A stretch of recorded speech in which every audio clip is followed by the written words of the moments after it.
welcome back to yet another episode of the Tightbeam. It is I, Shannon, and I am joined as always by my co-hosts, Andrea and Fred.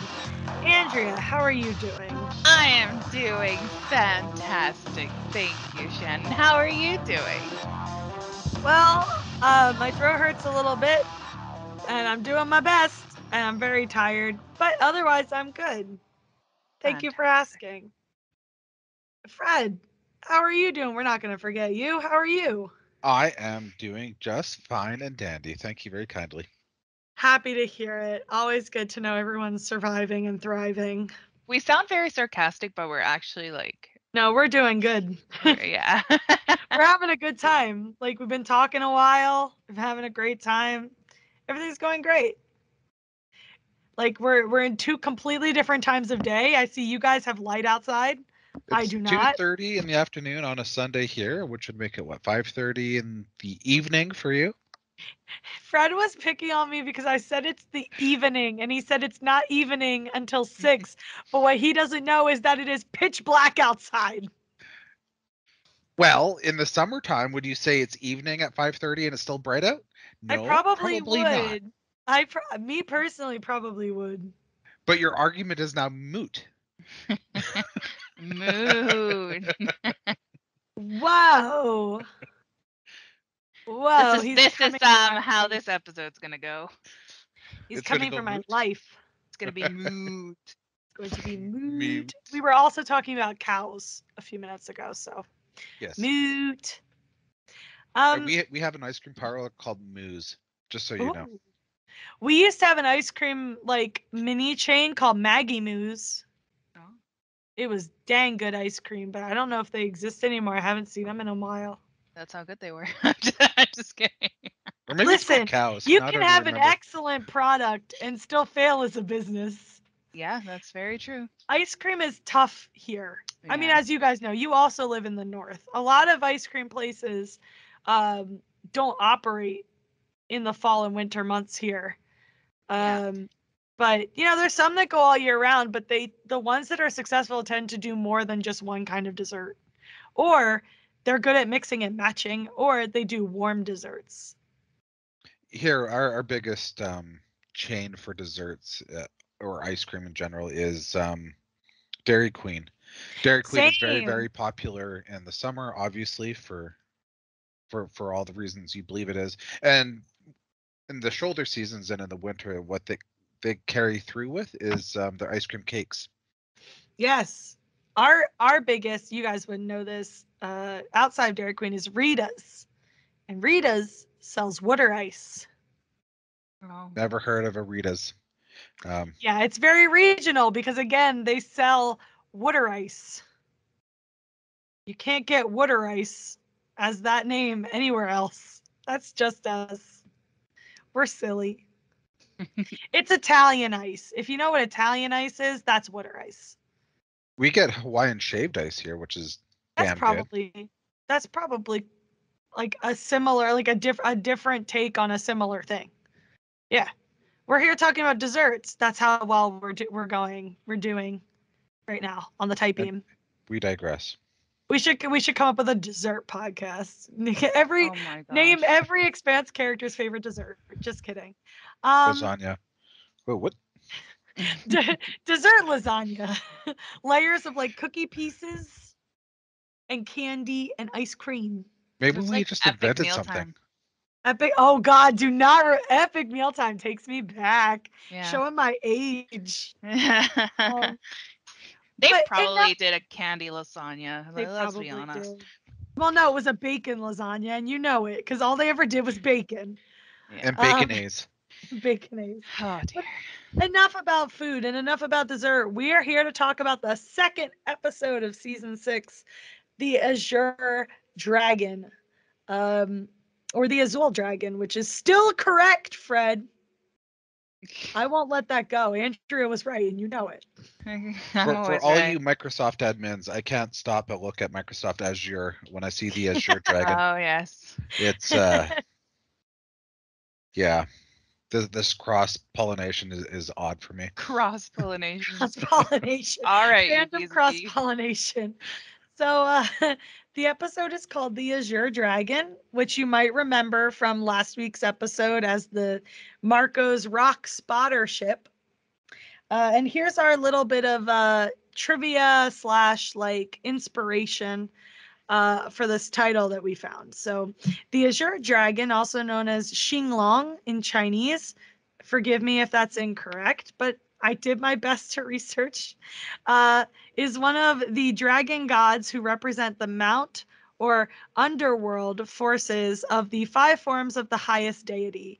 He is also one of the 4 symbols of the Chinese constellations, which are the astral representations of the Wufang Shangdi. The Azure Dragon represents the east and the spring season. It is also sometimes referred to as the blue-green dragon, green dragon, or the blue dragon. Oh snap! Andrew's right.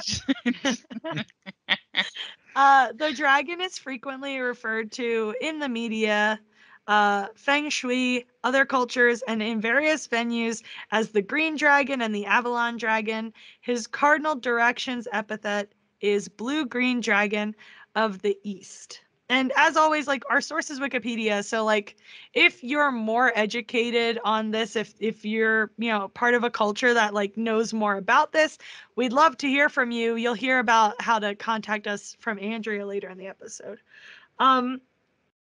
The Azure Dragon is also the name of the Free Navy spotter ship, as we said, which watches for UNN fleet movement and throws rocks fitted with Epstein drives accordingly to keep them pinned down, protecting Earth, which again is what we learned in last week's episode. And it is a ship in the books as well.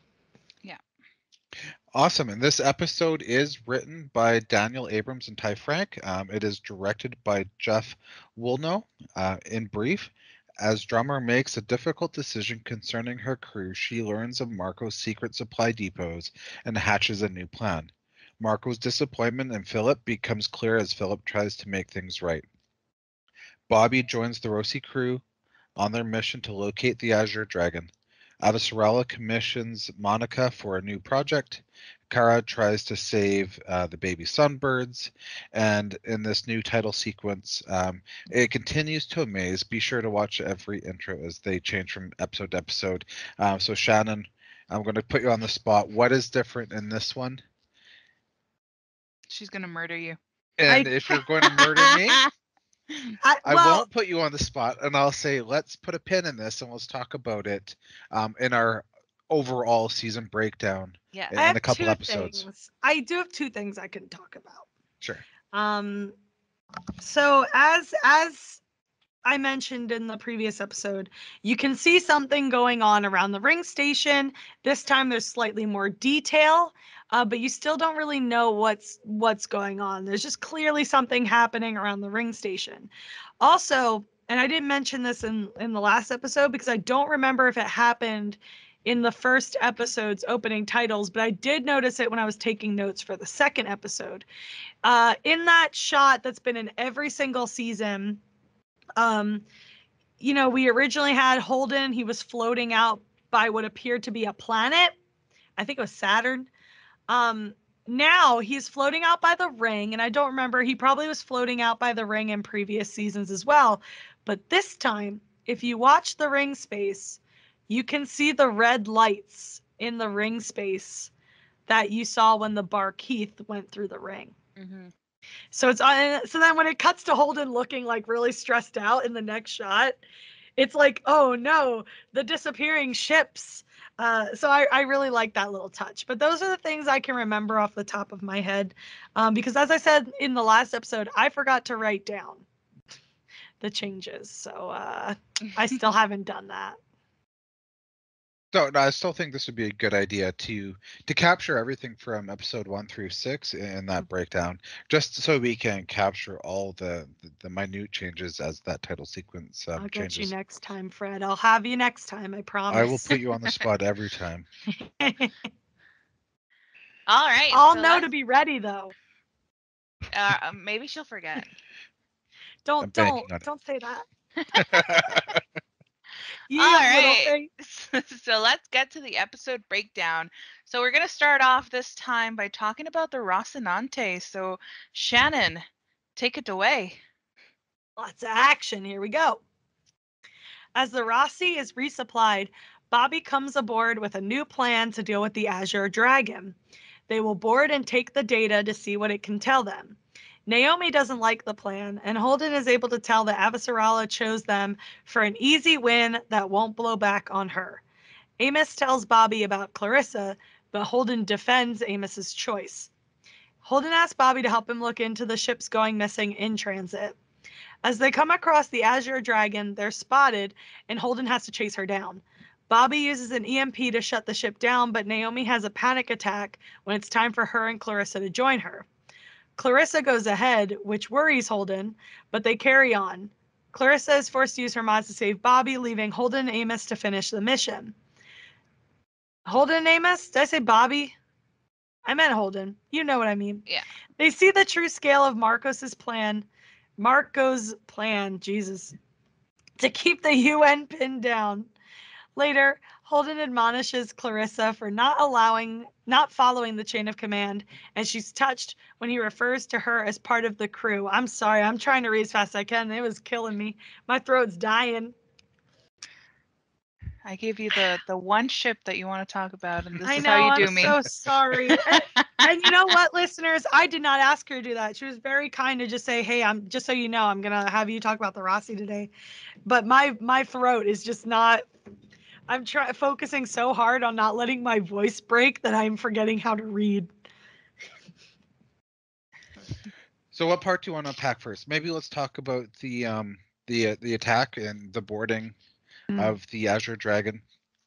We have Bobby doing that incredible leap of faith jump. Yeah. And she does land it, which is fantastic. The whole episode would be shot if she didn't, I guess. That would have been funny. But then the second leap of faith is the one that Naomi needs to do, and she's not able to do it. And Clarissa takes that for her, and against the wishes of Holden, or at least Holden wished she had communicated that before making that commitment. Yeah, there's a really nice touch that I noticed the first time I watched it when Clarissa jumps, and she says, Naomi has a technical issue. You hear Holden kind of panic. Yes. Over the comms and just say, like, what happened? Is she okay? Like, or whatever. And, she says, oh, it's a technical issue. Like, which, first of all, Clarissa doesn't necessarily know what happened, but the fact that even if she thinks Naomi froze, she covers and says, no, it was a technical issue. Yeah. Shows that even though Naomi is still, not happy about Clarissa being there, Clarissa will still do her best to do right by her. And part of that is because she did try to strangle Naomi to find out where Holden was. Yeah. She probably feels she has a lot to make up for, but she has this opportunity. And what's really nice about it is, when Naomi goes back to the ops deck to watch the mission and you can hear everybody talking over the comms, when she sees Clarissa struggling, she doesn't even hesitate. She starts telling Clarissa what to do, and not in a commanding way. She genuinely helps her. She's like, Clarissa, when you get to the box, you want to look for this cable. And then she sees it, and she goes, that one right there. And it's like she works together with Clarissa. And I'm sure a lot of it had to do is with she probably heard Clarissa tell Holden that it was a technical issue and not.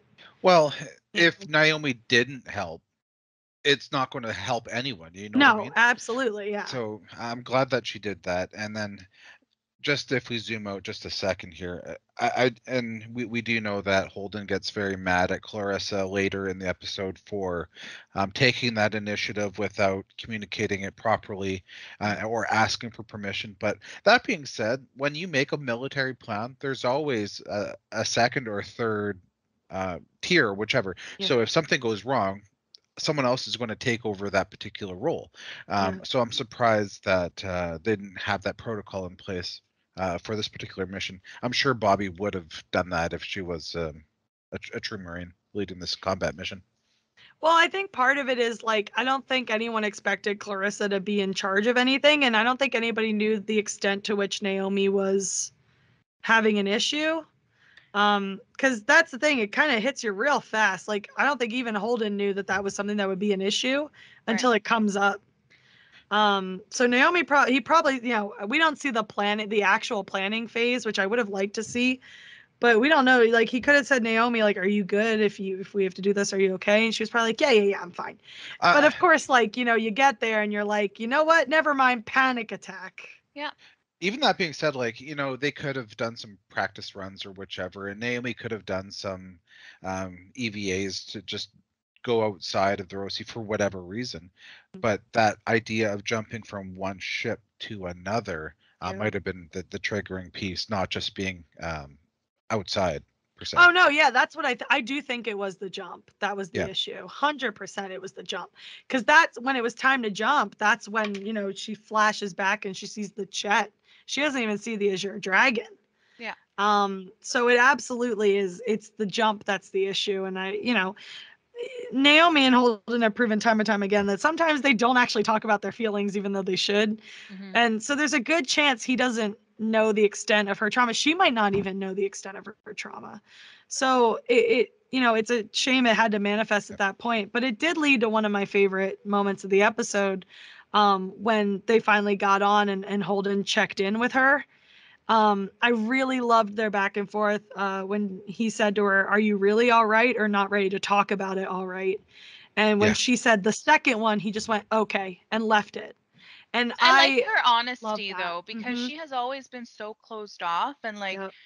and she tries to be strong for everybody, always tries to keep everybody together, and she can't do that right now. Yeah. And she does need the support, although she doesn't want it at the moment. She's honest enough to Holden to say, it's the second one, but let's just leave it at that. I'm not ready to talk about it right now. And that's I appreciate that. Yeah. And you see her kind of clock that too. When he says okay and keeps working, there's like a silent moment where you just see Naomi and you kind of see her process that he didn't push and he let her have the moment that she needed. And I really like that cuz it's kind of like a culmination of her finally opening up to him in season 5, like completely opening up to him. And now he has this ability where like, you know, she can be honest with him, and even if he can tell she like is maybe, you know, not telling the full truth or whatever, he's not going to push her because he knows she'll tell him if she wants to.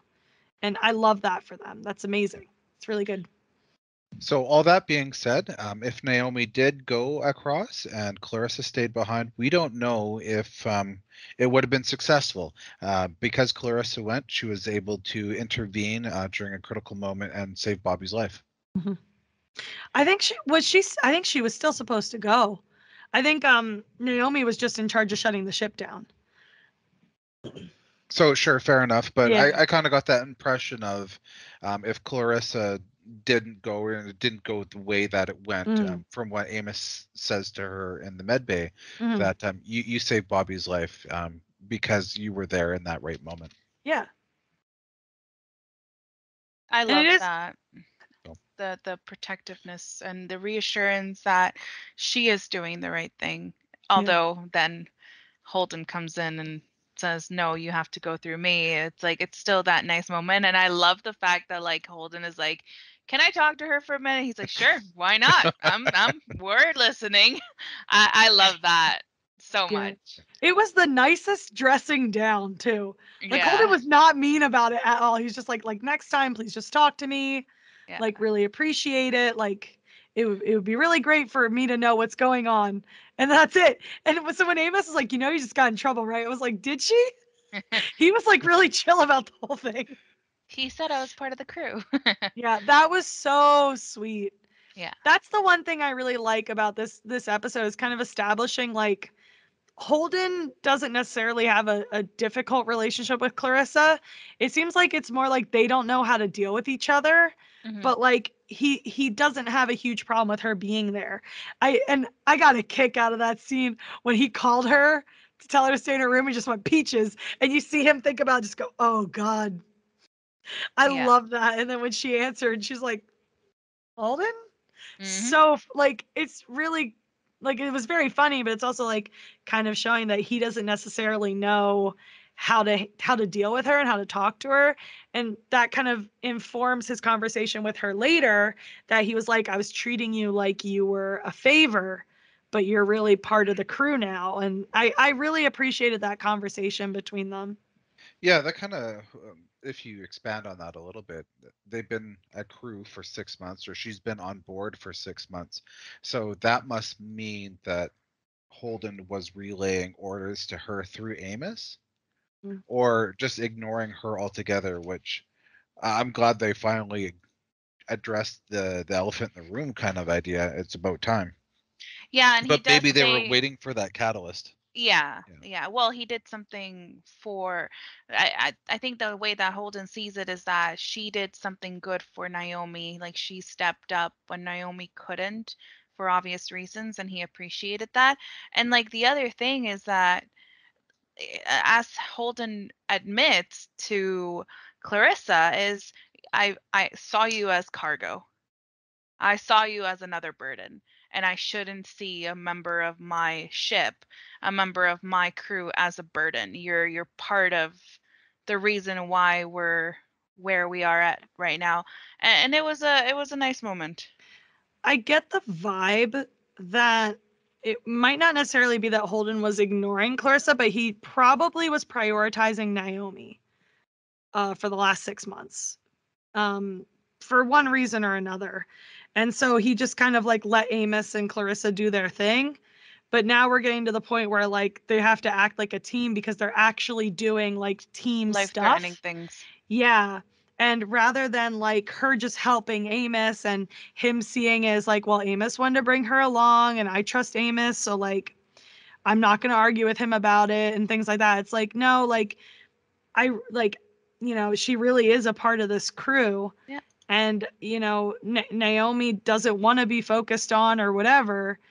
She wants me to give her space so like I can take the time to start paying more attention to whatever is going on with Clarissa.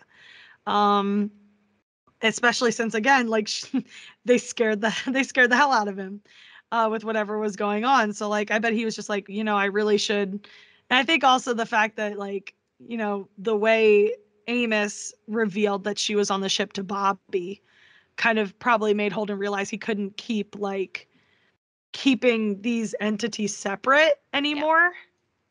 So he had to acknowledge that they were all crew, especially since he sees the crew falling apart. What's the point in contributing to that?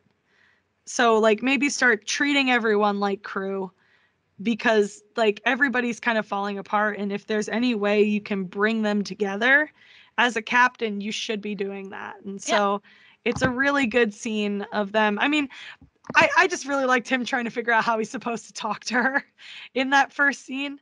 But it's just so nice that at the end of the episode, he's able to figure out what he needs to say to her. And it's really nice. And it was cute to see her get all choked up and laughing. Because the first time she met Holden, she laughed too. And here she is laughing because it's him accepting her as part of the family. Yeah. I like that a lot. No, it was a great moment and interaction between those two. I will say though, it was tough the first watch because of the editing. It was hard to even tell Bobby was being attacked in that scene from another angle. I had to watch it. Yeah. It was a little weird because I remember I watched it with a couple of friends who also press screeners, and I noticed it first. So like they were arguing about it, and I waited till they come down. I was like, guys, I think I figured it out.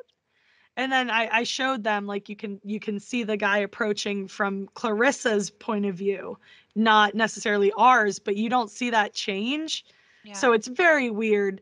But yeah, it ended up being a good thing Clarissa was there, because Bobby would have bit it. Yep. It would not have been pleasant. Yeah, and that map is scary. Yeah, so we saw the map that was in the trailer that we analyzed, so they know that they've hit the jackpot.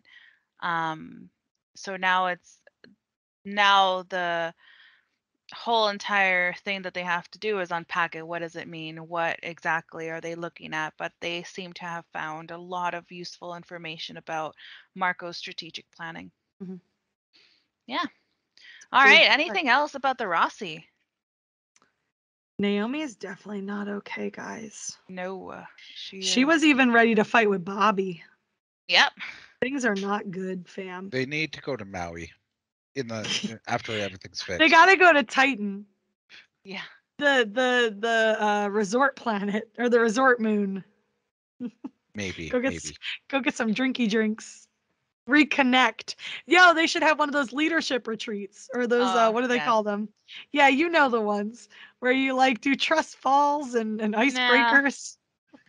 Something would break. It wouldn't be nice. Listen, you know Holden would love doing trust falls. He would love to just catch everyone and prove to them that he loves them. Meanwhile, everyone just lets him fall.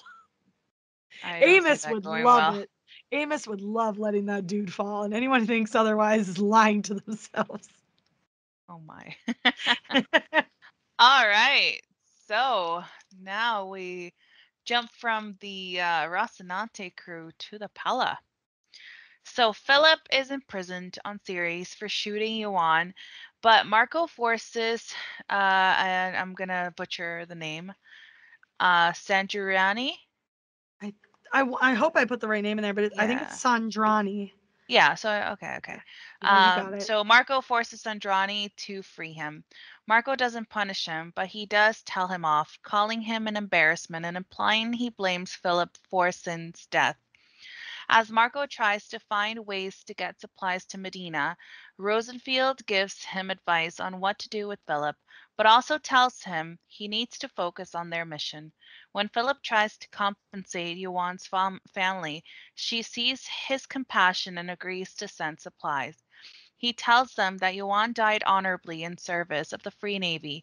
Marco learns of the capture of the Azure Dragon and realizes that Earth and Mars will come for Ceres. He hatches a plan.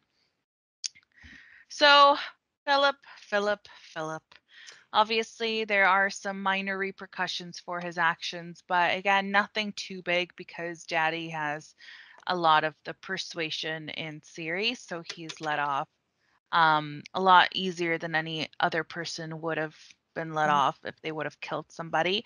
But we do see that regret that we talked about in episode 1. He is regretful of the death of his friend. And when he is in his room trying to formulate a message to his family, he tries to be as honest as he can during the first time he's saying it.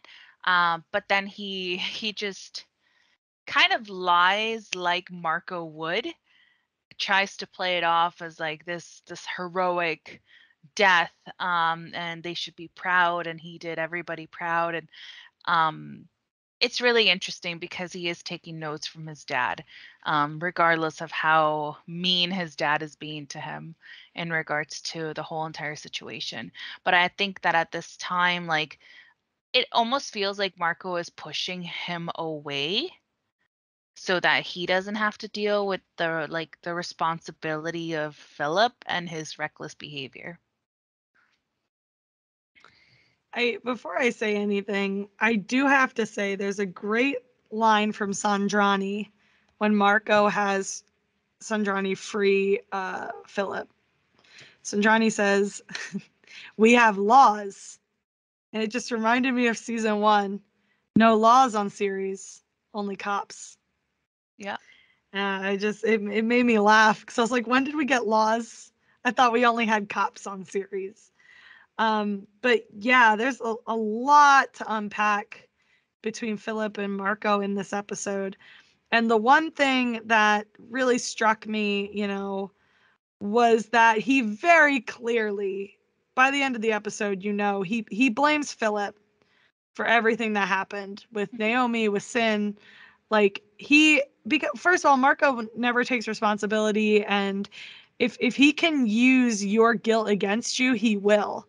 So rather than, I mean, first of all, it's also not Naomi's fault, but he could be blaming Naomi here, but because he wants Filip to know how disappointed he is in him and to feel his disappointment, to manipulate him in a different behavior, he keeps hitting on that fact, on the fact that Sin is dead, because he knows Filip is going to read into it, and it's going to say Sin is dead because of you.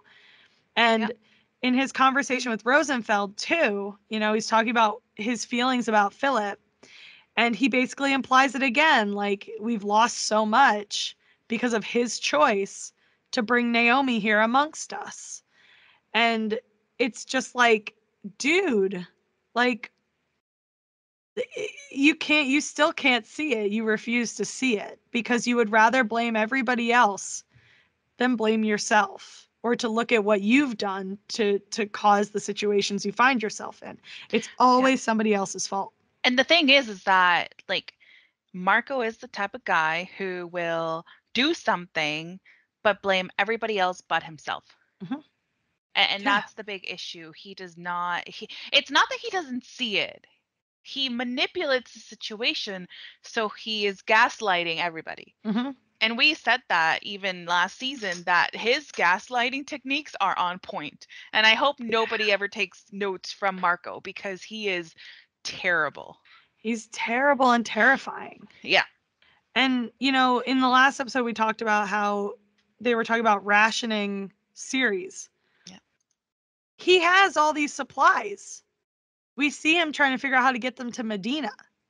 So it's not necessarily the fact that, there is an issue with getting supplies places, but he doesn't want to give them to the people, the belt. He doesn't want to give them to the people of the belt, which, he told us was his whole thing, that he was doing it for the people of the belt, that he was defending the people of the belt. But when it comes to helping the people of the belt, it's, oh no, they will sacrifice for the war effort.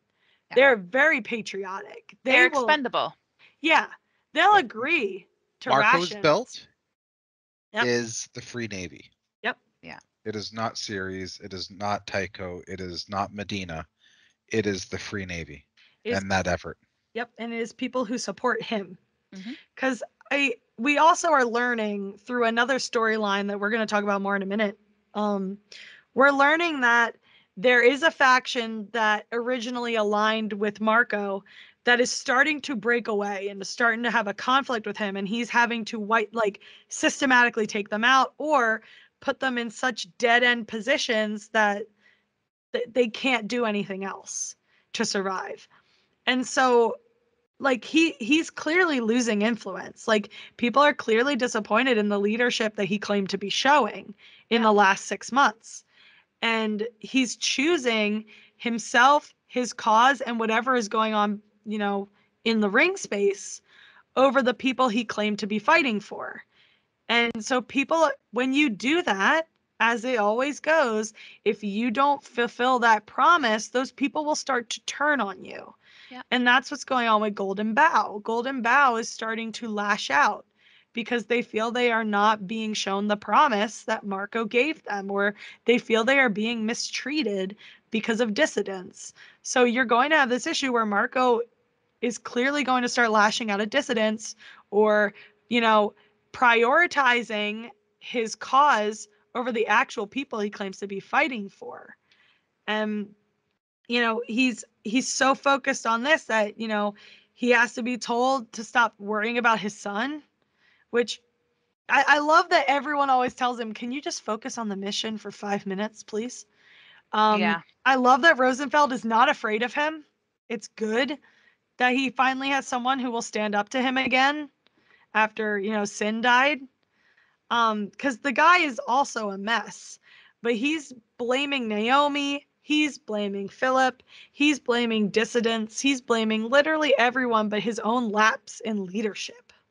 There's absolutely nothing wrong with his leadership from his point of view. Yep, exactly. And just to go back to the comments that you were making a little earlier about, he stands up on a soapbox and he shares his view of the belt, and it's so intoxicating. Everyone wants to follow him.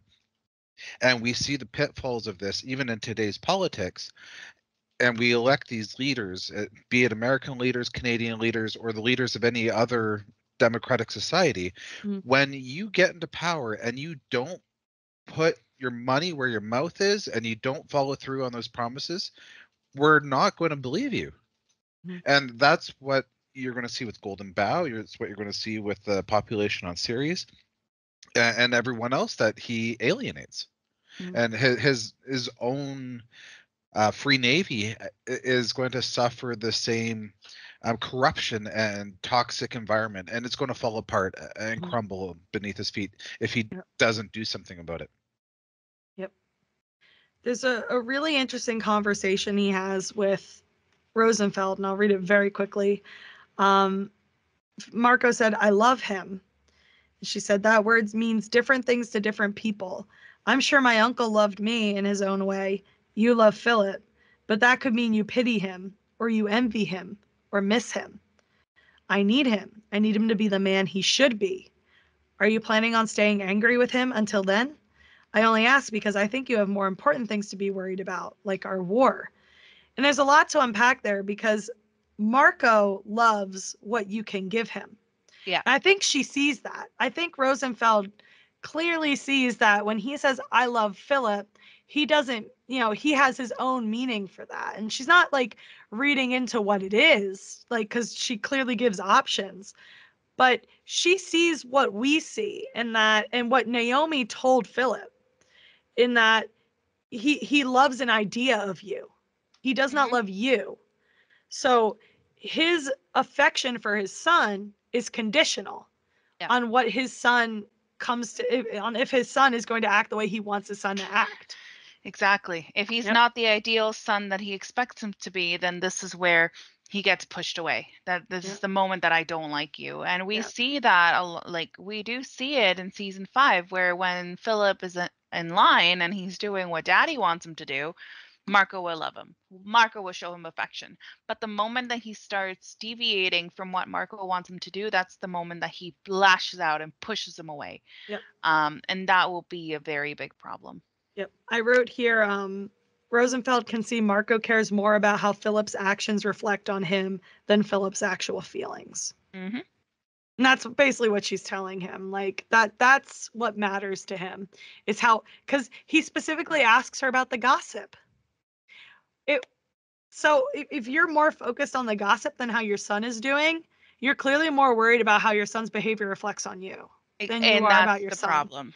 He didn't like go to ask him how he was doing.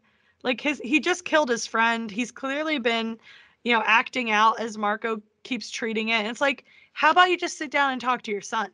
If you love him, talk to him about what he's going through. But no, you're just going to yell at him. You're going to like call him an embarrassment. You're going to continuously, blame him for the death of like a foster parent of his, like a fellow parent.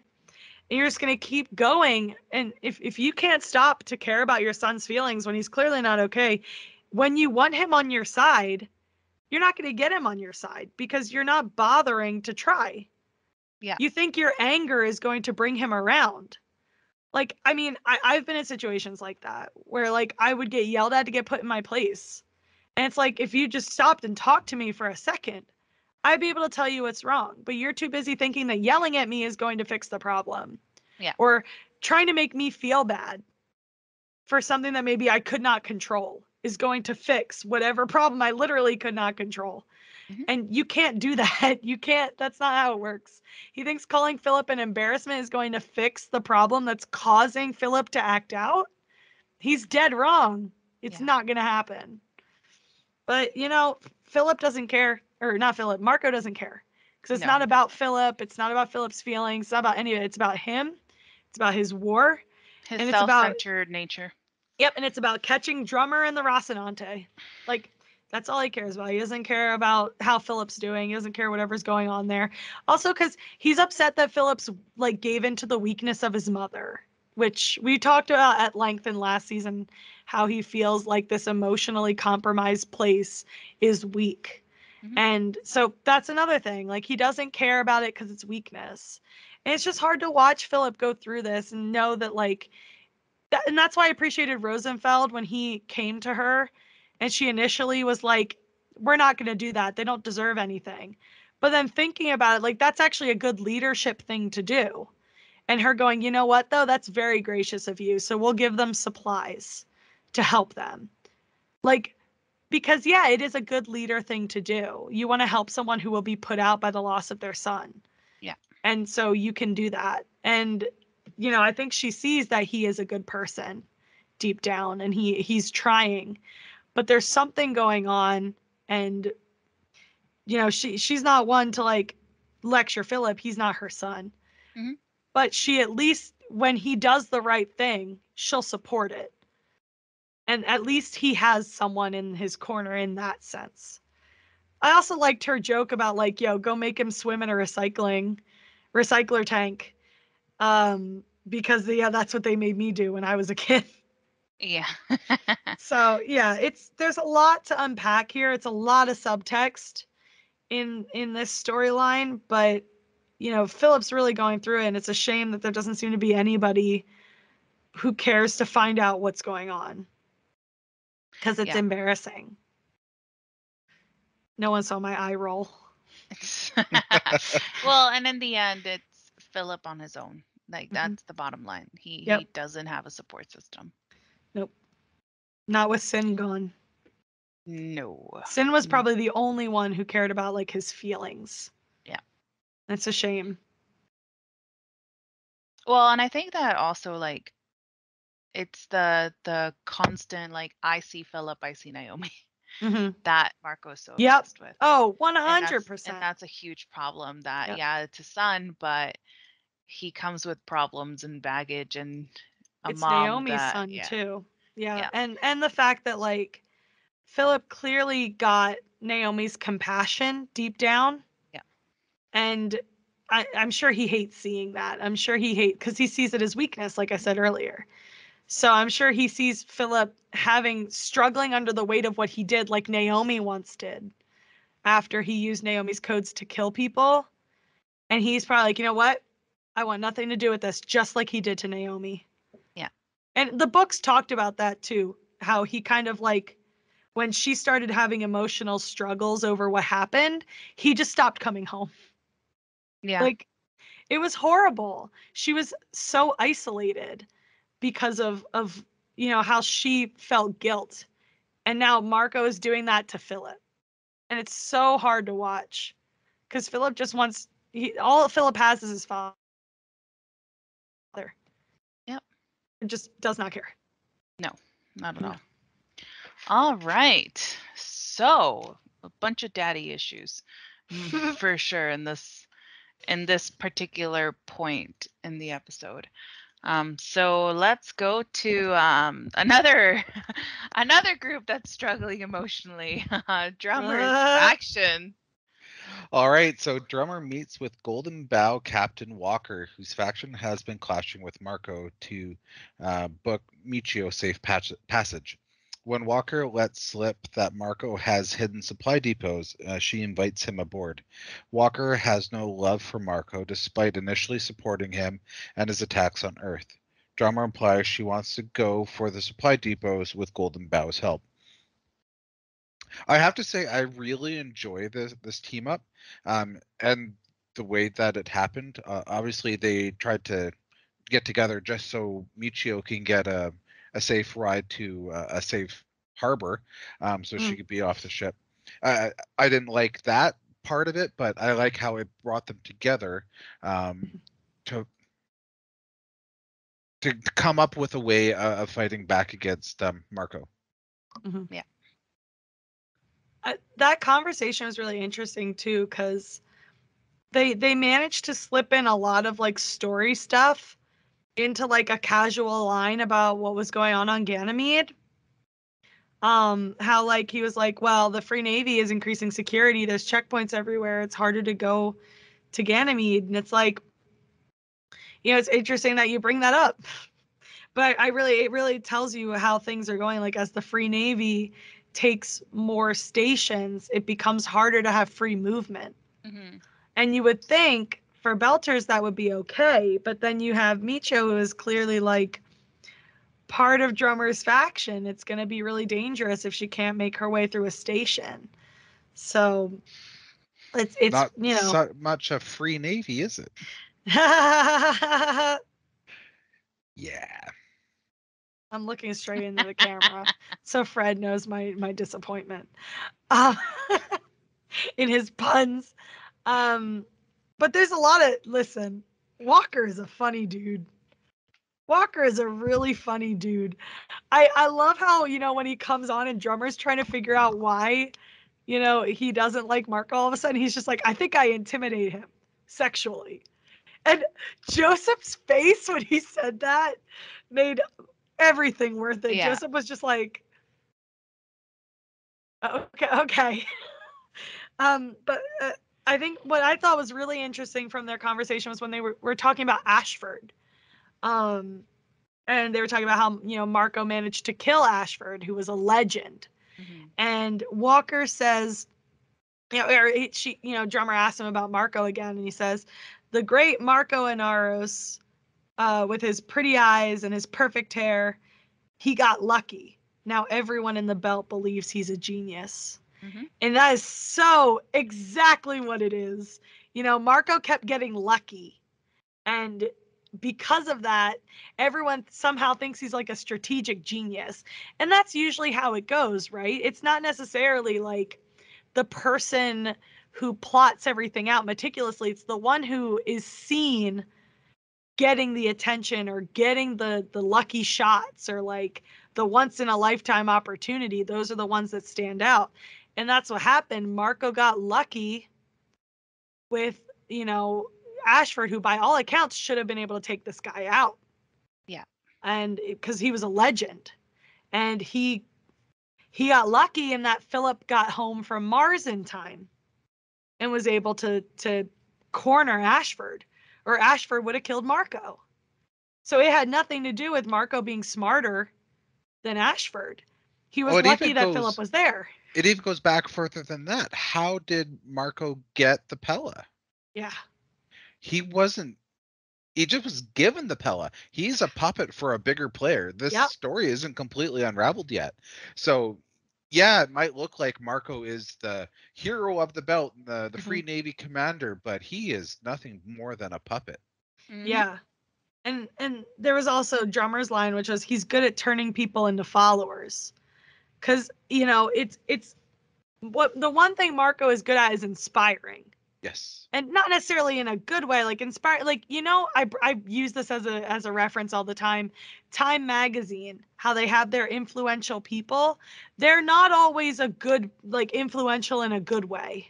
Or the person of the year isn't always the person of the year because of good they did. They're the person of the year because they are the most newsworthy person. Because certainly there have been people who were man of the year who were not man of the year because they did something good. And so Marco inspires people, but maybe just, with pretty words or like grand gestures and feelings. He's charismatic. Yeah. He wants to win you to his side. He doesn't want you to go out and necessarily like do good or help somebody. No, he wants you to join his cause and be on his side. He wants you to be with him. So like you have, for example, Holden, who inspired people to do good and to do right by their people just by what he did and what he said. But he didn't ask you to do it for him, like in season 3, when he gets Ashford, he's trying to stop Ashford from, blowing up the station and getting them all killed. And he's like, just for once, can we try something else? And it inspires Clarissa to do something else and to go after Ashford instead of Holden, who was her target the whole time. Like there's the kind of inspiration where you just want people to do good or do better for themselves and for other people. I always love the dichotomy between Holden and Marco, because now you have Marco who does the same thing, but it's from a place of selfishness and not a place of selflessness. So he inspires you to join his cause, because he doesn't, like we've already talked about, helping Belters isn't necessarily his primary thing. He wants to be the leader of the belt. He wants to be the one who liberates them. and not for them, for himself. For himself, yeah. He's not doing it for the belt, and we already know that. We already see that with all his actions, and the fact that he's so still clinging to just that idea of like, I need to do this, Holden and Naomi, I need to fix this, I need to do things about these situations. He's in it for himself, not for the belt. Yeah. So it's I love that line from Drummer, because she's right. He is good at turning people into followers, not turning people into like better versions of themselves, or turning people into one, humanity. He's good at turning people into followers of himself. So the fact that we have these two belters who both have worked with Marco in the past, agreeing on this point that like it's not about the belt, it's about following Marco, is really interesting to see. And it brings us to this idea that Drummer clearly wants to go after these supply depots. And sure, maybe she needs the supplies for herself. Yeah. But, I feel like Drummer has always cared more about the belt. She's almost died for the belt. She's tried to inspire the belt to go to a new place, and not for herself, but for the belt. And she's also kind of been at times a foil to Holden and Marco. And so I can see her kind of the wheels turning, like, oh, we can go for these supply depots. I can resupply my ship. There are people who are struggling. Like Walker needs stuff. Like there's a lot of gears that are turning in her head where she's like, these supply depots can be super useful. And there's a whole faction of people that are being either or killed by Marco. And we could work together. And like it's just so cool to watch her kind of do her thing while we're watching Marco do his thing, and how they're both completely different and yet still so similar. Yeah. So I'm interested to see where this goes. I can't wait to see Drummer have more to do. Like she's like, I see all these like really short snippets of her doing stuff, and I can't wait to see her actually do stuff. Like it's great to hear her talk about Ashford and talk about, the Tynan. I love that line where it's like tough as a coffin nail and twice as sharp. Yeah. I thought that was a great line. Like it's great to hear her talk about these things, but I can't wait to see her like out there being Kamina Drummer, being and we the will leader. see that. I think that they have given her so much screen time that she's bound to have such a nice send off. So I'm really excited about that. Yeah. All right. Anything else about the Drummer's faction? I feel bad for Michio. Yeah. She's the actress is so expressive, and like she's so like you just want to put her in a little box and be like, there, it's okay. I will say, like, because Drummer has this new plan, and I did love that where like she heard about the supply depot and she was like, you know what? Tour time now. I'll take you on a tour. Clearly Michio might have gotten lucky. Cause like it seems like the conversation of Michio going anywhere has been tabled. Because now she wants Walker, who was supposed to take Michio to somewhere safe. Now she wants to work together with him. Yeah. So interested to see where this goes. I think it goes back to the original theme of they really didn't want to get rid of Michio in the first place, and now they could kind of fall back to that and have a reason to keep her, which is good. But I don't know. Part of me thinks the damage is already done. Right.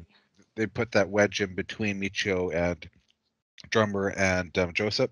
So hopefully they can repair that. But I think she's hurting at the moment. Mm-hmm. Yeah. All right. So moving on to the Zenobia. Heck yeah, UNN1, baby. Monica overhears UNN leaders discussing a secret plan Avasarala has. Avasarala invites Monica to her quarters, but rather than telling her what's going on, she commissions her for a new project, one that would focus on humanizing Earthers who were suffering in the aftermath or had died in the attacks, because Monica will tell the truth and the stories that no one else will. Now, I'm sure you know what I'm about to say. I'm glad this storyline is still making it into the season. The season's too short to give this to the person who was supposed to have it in the books. But I'm glad that, I'm not sure how it's supposed to go here, because it's a little different than the books already. But I'm glad it made it, and I really loved how like Avasarala guilts her into it. Yeah. And then like Monica's just like, wow, you give a really good guilt trip. And That's right. She I practice practices. when I'm alone. I mean, love she's also a mother. And moms can give really good guilt trips. So I just really liked, I love that Monica's like jonesing for whatever is going on right now. And like, we know what it is, obviously. It's the fact that they were hunting the Azure Dragon and that they had found it and captured it. But I just love Monica's just jonesing for this story. And when Avasarala is like, I didn't invite you here to talk about that. And Monica's just like, oh, God damn it. I love them. I'm having so much fun watching them interact. Like her getting threatened by Avasarala too was great in the last episode. So much fun. I'm having a lot of fun watching them. This is a team up I did not expect and did not expect to enjoy so much. Yeah, and I think that this is interesting also because Monica, if she decides to take that position for Avasarala for her secret plan, like she's going against what she normally does in terms of just discussing world events and what's going on in the system, because what she says is that she's not about propaganda. Yeah. Like she has built such a quote unquote fan base behind her, a credible fan base, that she doesn't want to fall into that political aspect of things. But I think it goes beyond that, and I think that it's really interesting that Avasarala trusts her with this. Yeah. She does hold Monica to a high respect, and that's very important. And I mean, you could say that a little bit of what happened to Nillis is also a little bit of propaganda. But she touched so many people with her coverage of it that she would be the best person to take on this task. Yeah. Yeah, we also just need to keep in mind that the press corps is more than just one person. So we're not seeing that side of the story. The press corps is probably, if I had to guess, as small as 10 or maybe as many as 30, if not more, that would follow Avasarala around and broadcast the news and whatnot. So we're not seeing any of that part of the story. We're just seeing this piece that they're sharing between Monica and Avasarala because of everything that she's done in the past. Yeah. And, Monica is the perfect choice, not necessarily because, again, Avasarala wants propaganda, but like Andrew was saying, she's a trusted news source. And so, and she's trusted because she's honest and because she doesn't hold back. So when I believe Avasarala, when she says to her, like, I want you to do it because like you're the best person for the job and because you're so trusted, because she already knows what to expect from Monica. She knows if she were to ask Monica to like censor herself, Monica wouldn't do it anyway. And that's what makes her perfect.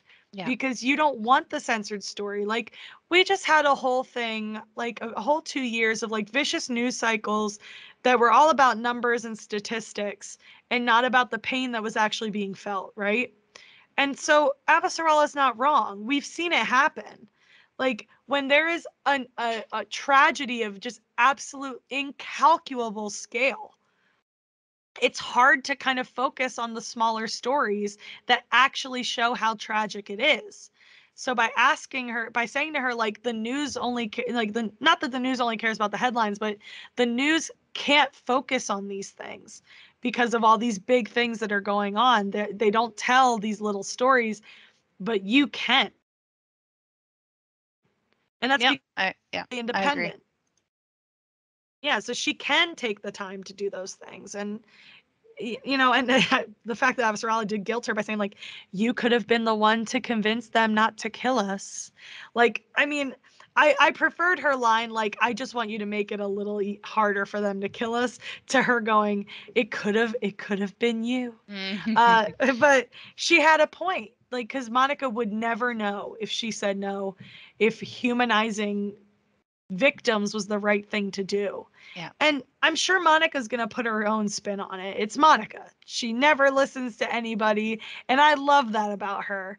So I'm really looking forward to like seeing what she does, and also like how she puts her own spin on what she's been asked to do. No, I agree. This is a very interesting. It can almost be like a conflict of interest for those two people working together. But yeah, I'm excited to see how she decides to approach this, because she will have that liberty to do it her own way. Yeah. All right. Is there anything else? This one was pretty short. There wasn't a lot of things going on. It's a setup to what's going to be happening in the next upcoming episodes. All right. So now the final one, Laconia. Kara brings the bird home to her parents, who tell her there is nothing they can do for the bird, which has died on the way. They need to leave for a colony meeting, and they tell her and her brother to stay home. Kara takes their drone and tells her brother not to follow her. As she tries to get the babies back in their nest, the drone breaks. She cries at her mistake, and the strange dog returns. She begins digging a hole to bury the bird, but the dog takes the bird and leaves. So I found this very interesting, because Kara feeds the bird in the first episode, and that's the reason why the bird dies. So there must be something in their biology that prevents them from having that food that a human or a Belter or a Martian can consume. And there is that guilt. What? I love that you differentiate Belters and Martians from humans. I see how it is. Sorry. I meant Earthers, not she's humans. She's a racist from Earth.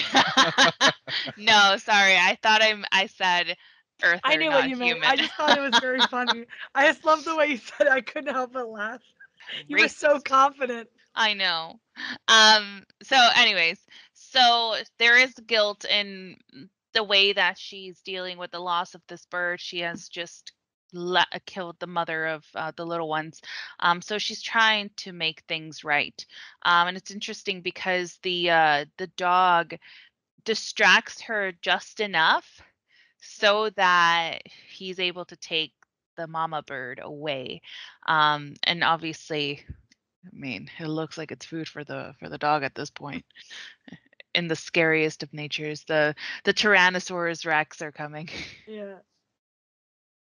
There was when her parents are talking, there's this really interesting thing going on in the background where her parents say that there's something, they like that thing that's up in orbit, we have nothing to do with that thing, and also like not being told what's going on back home. And Kara gets really upset and she says, this is home. Yeah. And to her it is, and it makes sense, but it also makes you wonder, like, what could the adults be thinking, like, if they're completely cut off from the soul system, and clearly that's a concern for them. And that they're hoping will get addressed at this meeting they're supposed to go to. But this is all stuff that's going on in the background. So if like you're not paying attention, you could miss those details. So it's always good to make sure you're listening to background conversations. Yeah. But there's also a lot else going on. She almost gets run over when she's running back. When she gets home, her brother wants to go with her parents. They say no. And then when she leaves, her brother wants to go with her and she says no. And there's like a lot like there's interesting dynamics going on here. I also love the note on the drone that says like, Kara, this is not a toy. Yeah. I mean, she technically was not using it as a toy though. Like she was trying to save lives. Exactly. And I tried not to laugh, but when the strange dog took the bird, I did laugh. I was like, oh, yikes. He did her. He did it. So there's like a lot of intrigue going on Laconia between whatever reason that Laconia is keeping these people cut off, whatever the spaceship is supposed to be, what the strange dog is, why it takes the bird. I mean, you want to assume it's going to eat the bird, but like, why? Yeah. Like, because he seems very curious about Kara. Like, he's very curious about her. But also kind of like hesitant, and like it makes you wonder what like is going on in that thing's head. But there's just a lot going on Laconia and a lot of intrigue. I'm curious to see how it breaks down over the next episodes. Yeah, and it feels like we're gonna get little snippets here and there, but I'm excited and cautious about how this story is gonna turn out. Because again, we're in episode 2 already. We have 4 more episodes to go. Yeah. All right. Daisy Shannon, has something to say. Yeah, Daisy. Every single time we talk about Laconia, she's like, I have opinions. Maybe she is the strange dog. Maybe she is most definitely a strange dog. Oh yes, she is. All right. Anything else about Laconia or this episode that we want to discuss? So just a little food for thought before we break away, and we have the ending credits. Laconia, those strange dogs. We are calling them a dog because they look like an earthbound dog. Maybe they are the humanoid of Laconia. Oh, shit. Hey. We've been calling these people dogs. So just because we grew up bipedal and we are what we are, doesn't mean Stop that judging life them. would evolve the same on another planet. I also say, because Kara says it. Kara said, "Hey, you look like a dog," so I'm gonna call them dogs, because that's what she said. I don't know anything else about them. Maybe it's the Laconian version of humans. Maybe we're just being rude. Yeah. I also had some food for thought. I forgot to mention this in the Pella storyline. I wrote it down. If you listen very carefully to the last transmission from the Azure Dragon, you can hear him say, "The Mickeys are boarding," or the Dusters. Marco has no idea who took down the Azure Dragon. Yeah. And I cannot wait for him to find out. Yep. He's going to be so mad. Because I don't really think that he knows that Roci is a former Martian or a Marine. Sorry, Martian Marine ship. Yeah. I feel like everybody Marine. knows. Would it be Marine? It would not be Marine. The It's Navy. a Marine gunship. I was going to let you go. Because you're not wrong. Yeah. Okay. But I think it's hard to say, too, because, like, the Roci is the most famous ship flying that isn't, like, tied to anybody. And Holden did get sued for the ship or whatever. Like, everybody knows each other. They were going to, Mars was going to take that ship back. So it's hard to say, but it is just salvage. It is legitimate salvage. You're right, Fred. But it is interesting that, like, this guy, like, sees the ship coming and he's just like, it's the Dusters. And then Marco's like, the Martians are finally doing something. And it's like, no, they're not. That's not the Martians. That's your enemy, bruh. So I'm very interested to see what happens when he finds out, because I love watching him get his feathers ruffled. It's very funny. There will be a lot of ruffled feathers, I believe. There's going to be feathers all over the floor. When he finds out that Holden is still up his butt. He's so, like, in is it Mean Girls? So it's like, oh my God, why are you so obsessed with me? Like, Holden just, like, drinking his coffee, like, oh my God, why is he so obsessed with me? I didn't do anything. Yep, that's going to happen.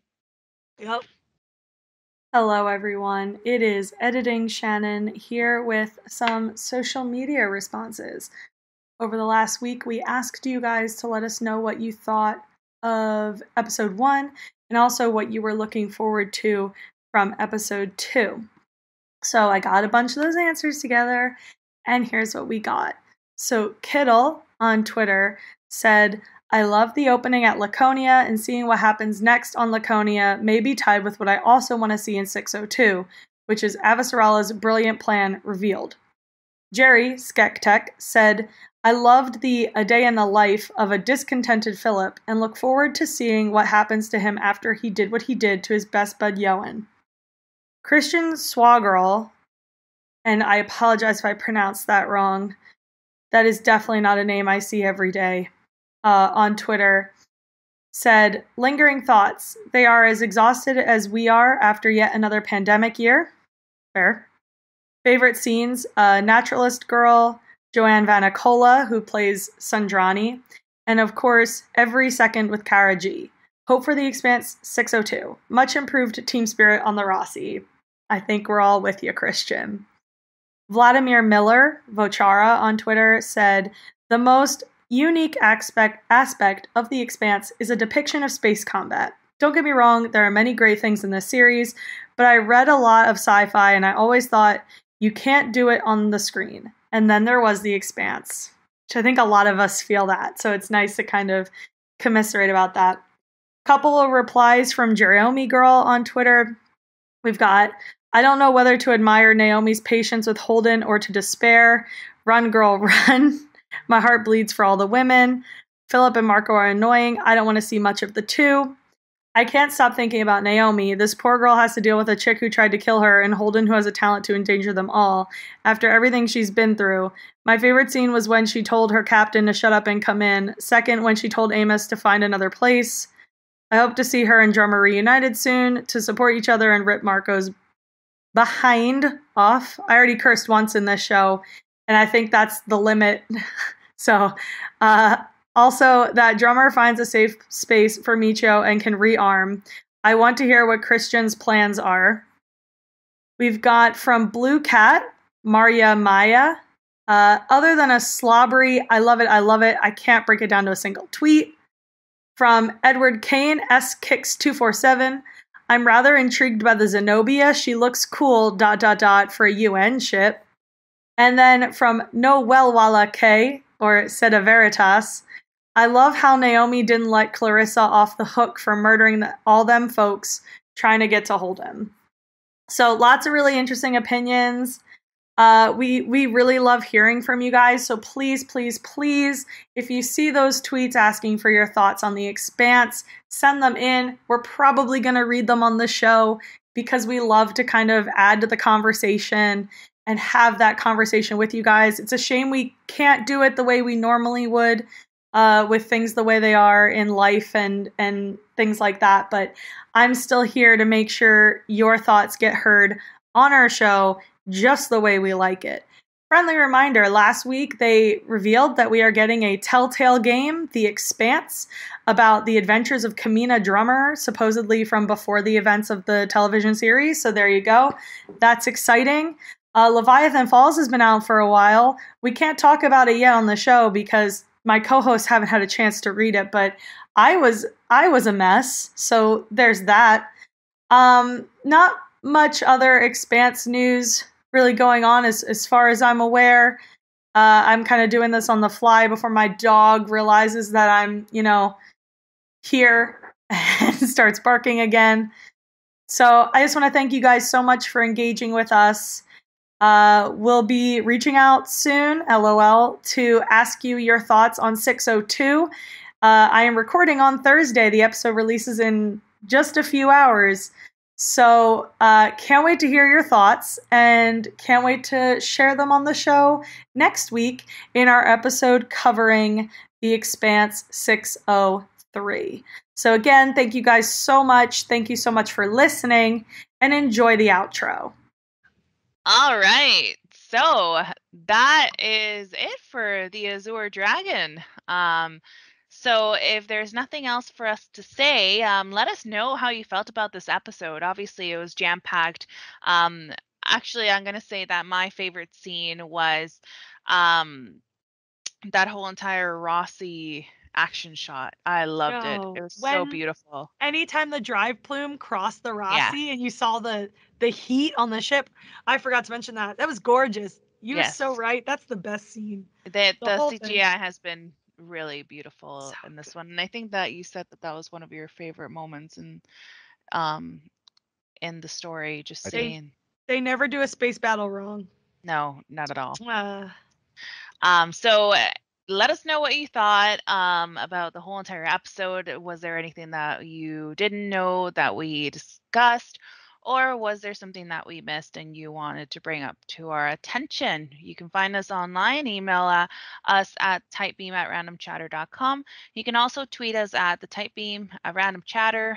You can find me on Twitter at CatsBears. That's KATZBEARZ.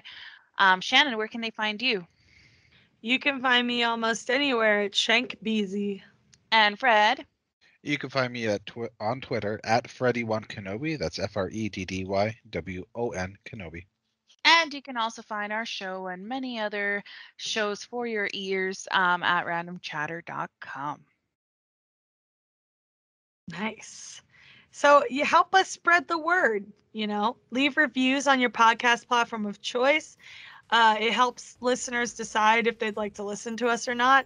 If you can't think of words to say, you can also just drop a rating. Ratings are also great. They help us get noticed a little bit more when you're searching for shows. You can also share us on social media. I share every single episode that we do on our Twitter account. We also sometimes do personal posts. We post what's the question? The questions. I was gonna say, what's the questions? Because I knew the answer and I couldn't remember it. We sometimes post questions for you guys to answer. Absolutely answer them and retweet them. It helps us kind of get noticed, but also makes it a little bit more fun to interact with you guys. Also, word of mouth, always important.